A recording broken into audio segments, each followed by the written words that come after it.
నమస్కారం city news సమాహారానికి స్వాగతం. నా పేరు విశ్వనాథ్. పెంచిన పెట్రోల్ ధరలను తగ్గించాలని డిమాండ్ చేస్తూ టీడీపీ, బీజేపీ, టీఆర్ఎస్, సిపిఐఎం పార్టీల ఆధ్వర్యంలో ఆందోళన చేపట్టారు. దేశవ్యాప్త భారత్ బంద్ పిలుపు మేరకు బంద్ ప్రశాంతంగా జరిగింది. వ్యాపార, వాణిజ్య సంస్థలు మూసివేసి బంద్లో పాల్గొన్నారు. టీడీపీ నేతలు బైక్ ర్యాలీ తీశారు. అనంతరం రాజీవ్ హైవేపై రాస్తారోకో చేశారు. బీజేపీ నేతలు బైక్ను తాళ్లతో లాగి నిరసన వ్యక్తం చేశారు. టీఆర్ఎస్ నేతలు రాస్తారోకో చేశారు. ప్రభుత్వానికి వ్యతిరేకంగా నినాదాలు చేశారు. ఆందోళన చేస్తున్న టీఆర్ఎస్ నేతలను పోలీసులు సముదాయించారు.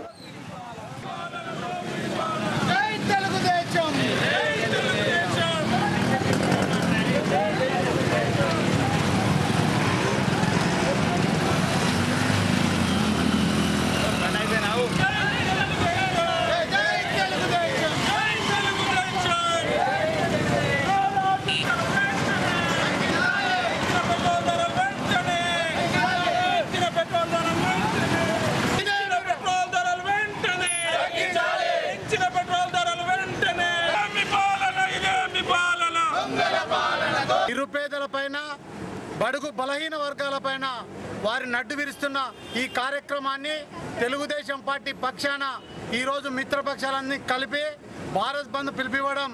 ఈ భారత్ బంద్ నిరుపేదల పక్షాన పోరాడడానికే తప్ప వేరే ఆలోచన కాదు.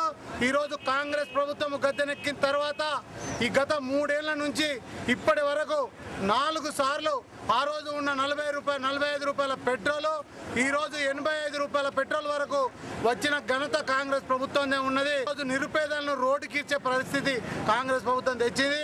ఇప్పటికైనా యూపీఏ ప్రభుత్వం కళ్ళు తెరవాలి. కళ్ళు తెరిచి వెంటనే ఈ పెట్రోల్ ధరను తగ్గించకుంటే రాబోయే రోజుల్లో తెలుగుదేశం పార్టీ పక్షాన ఇంకా ప్రజల పక్షాన పోరాడి ఆ పెట్రోల్ ధర దిగేంత వరకు కూడా మేము పోరాడతామని.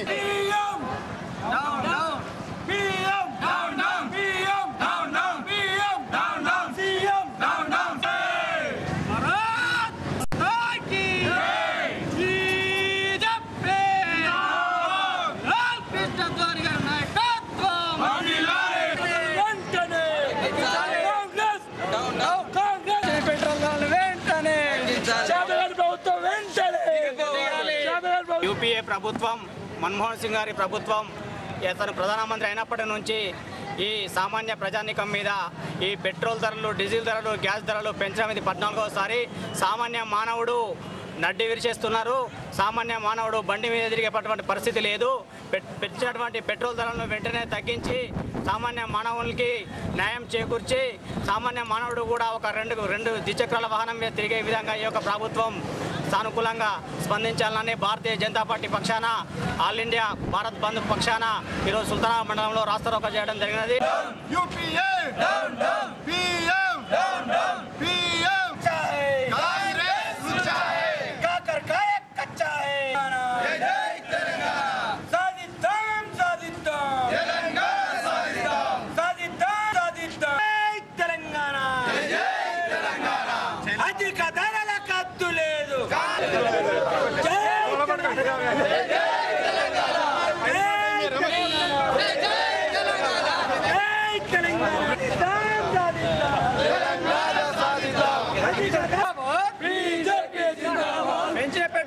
కాంగ్రెస్ ప్రభుత్వం సామాన్యుడి నడ్డి విరిచేలాగా పెట్రోల్ మరియు డీజిల్ వాటిపై విపరీతమైనటువంటి పెంపకం పెంచింది.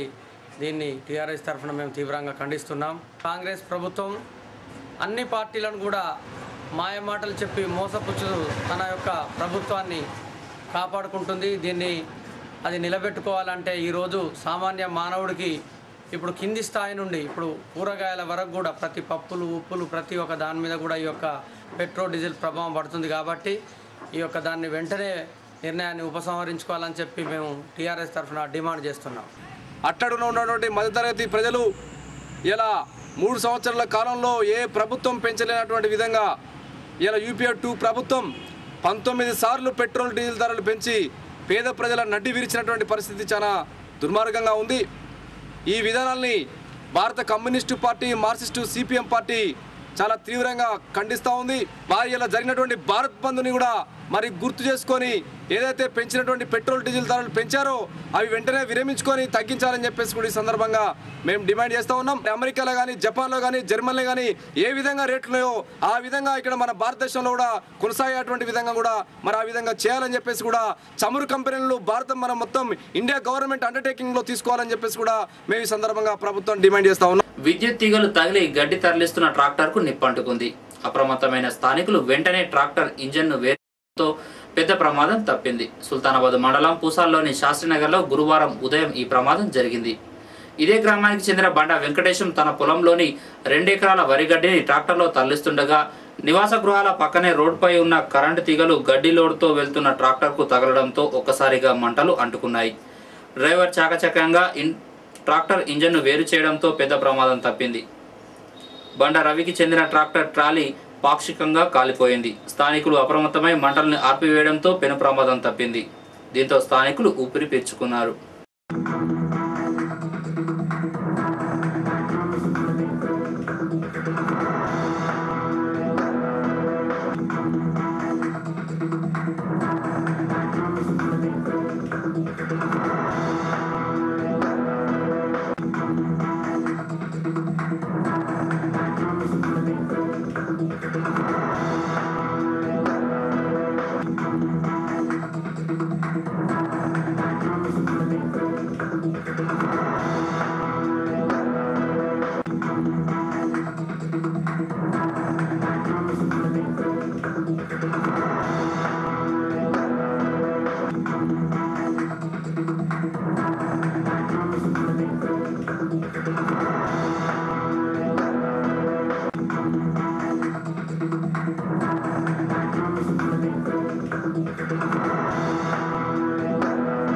సుల్తానాబాద్ సివిల్ ఆసుపత్రిలో ప్రసూతి పొందిన మహిళలకు 700 రూపాయలతో పాటు ఒక చీరను కూడా అందిస్తున్నారు.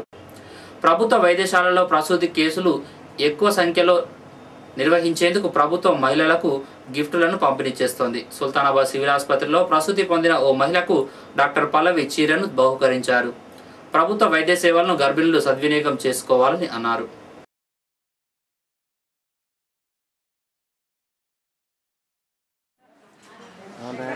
ఆసుపత్రిలో కాన్పైన వాళ్ళకి చీరలు ఇవ్వడం జరుగుతున్నది గవర్నమెంట్ తరఫున. ఈ వారం రోజులలో ఎవరన్నా కాన్పుకి అవ్వడానికి ఉన్న వాళ్ళు ఉంటే వచ్చి ఆసుపత్రిలో కాన్పు అయితే 700 రూపాయలు మనిషికి డెలివరీ అయిన వాళ్ళకి, పాపకి అమ్మకి ఉచితంగా మందులు, వాళ్ళు రాను పోను 108లో ఫ్రీగా ట్రాన్స్పోర్టేషన్, చీరలు ఇవ్వబడును. ఎవరన్నా ఉంటే ఇక్కడికి వచ్చి కాన్పు చేసుకోగలరు. International mission India Sultanabad field ఎన్నికలు కొల్లూరు, గోపర్పల్లిలో గురువారం జరిగాయి. ఈ ఎన్నికల్లో 3వసారి కూడా బొంగాని సదయ్య గౌడ్ ఎన్నికయ్యారు. ఎన్నికకు సహకరించిన వారికి సదయ్య కృతజ్ఞతలు తెలిపారు.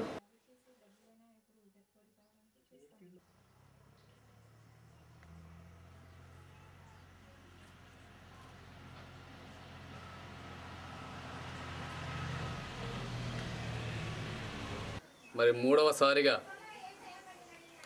International mission India Sultanabad field ప్రెసిడెంట్గా నన్ను గెలిపించిన నా సుల్తానాబాద్ ఫీల్డ్ పాసెస్కు, అలాగే కార్యవర్గ సభ్యులకు, అంతేకాకుండా నాకు సహకరించిన జనరల్ బాడీ సభ్యులకు అందరూ కూడా నేను కృతజ్ఞతలు తెలుపుతూ ఉన్నాను. నేను ప్రెసిడెంట్గా, రెండవదిగా సెక్రటరీగా పిఎన్ జాకో పాస్టరు, ట్రెజరర్గా పి రారత్నం పాస్టరు, సభ్యులుగా ఎం చంద్రమౌళి పాస్టర్ గారు, అలాగే brother Karnakar, brother Narottam Reddy, brother Ramachandar garu ఈ బాడీలో ఎన్నిక చేయబడినది. మాకు సహకరించిన వారందరికీ మరొకసారి శుభములు తెలుపుతూ, సుల్తానాబాద్ మండలం కాట్నపల్లి గ్రామానికి చెందిన మోరపల్లి వెంకటమ్మ అనే వృద్ధురాలు గురువారం మధ్యాహ్నం వడదెబ్బతో చనిపోయింది. ఉదయం చలాకీగానే ఉన్న వెంకటమ్మ మధ్యాహ్నం ఎండదెబ్బకు కుప్పకూలిపోయింది. ఆసుపత్రికి తరలించే లోపే చనిపోయింది. సుల్తానాబాద్లో జూన్ 2, 3 తేదీల్లో జిల్లా చదరంగ సమాఖ్య నిర్వహణలో ధనవనేని అనిల్ రావు స్మారక జిల్లా స్థాయి చెస్ పోటీలు నిర్వహిస్తున్నట్లు చెస్ అసోసియేషన్ అధ్యక్ష కార్యదర్శులు అంజయ్య, గడ్డల శ్రీనివాసులు ఒక ప్రకటనలో తెలిపారు. ఆసక్తి గలవారు 2వ తేదీ ఉదయం 9:30 లోపు శ్రీవాణి డిగ్రీ కళాశాలలో పేర్లను నమోదు చేసుకోవాలన్నారు. జూన్ 1న సుల్తానాబాద్ మండలం భూపతిపూర్ గ్రామంలోని శ్రీ వెంకటేశ్వర స్వామి ఆలయంలో బ్రహ్మోత్సవాల్లో భాగంగా స్వామివారి కళ్యాణం మధ్యాహ్నం 12 గంటలకు జరుగుతుందని మాజీ సర్పంచ్ బల్మూరి వెంకటరమణారావు తెలిపారు. కళ్యాణం అనంతరం అన్నదానం ఏర్పాటు చేస్తున్నట్లు చెప్పారు. ఇవి బులెటిన్ విశేషాలు. మరో బులెటిన్లో మళ్ళీ కలుసుకుందాం. నమస్కారం.